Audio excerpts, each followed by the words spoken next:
集會人士要和平。普選嘅問題上面，會有人同你嘅意見並唔一樣，但係我哋絕唔會傷害佢哋嘅身體，做唔做得到啊？唔少示威者向佢致謝。佔中發起人話：未來一段日子仍然會去到唔同地點同集會人士分享爭取民主嘅理念。佢哋之後再翻返去佔中嘅起點金鐘，聽下市民嘅聲音。咁佢就知道唔可以再用呢個人大常委嘅框架再向前走㗎啦。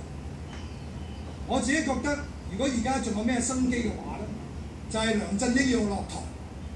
當佢落咗台之後，新嘅政府上任，先至可能有機會重啟政改嗰5部曲。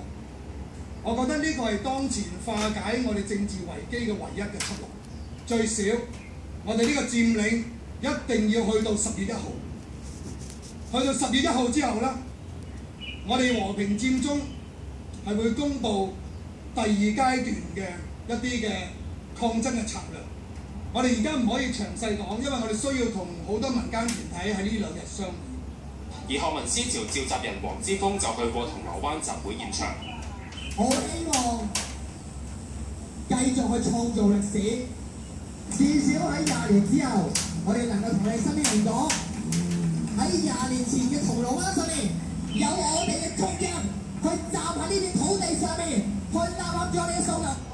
由學聯集會去到提早佔中，再發展到其他地區嘅集會。學聯話規模已經超出咗想像，佢哋已經聯絡咗唔同嘅民間團體重新組織，希望可以有個分工，就係包括同埋學聯同埋我哋一齊喺唔同嘅佔領區域係做一啲支援嘅工作，包括物資啦、醫療啦、糾察啦、現場嘅資訊傳遞。學聯相信，若果喺10月1號梁振英政府仍然冇回應到集會訴求，社會將會出現更多不合作運動。無線電視記者陳文君報道。警方話處理集會期間，先後喺9個唔同位置，合共係發放咗87枚嘅催淚彈。警方解釋係經過多次勸喻無效之下，使用最低嘅武力。過去3日一共有41個人受傷，包括12個警員。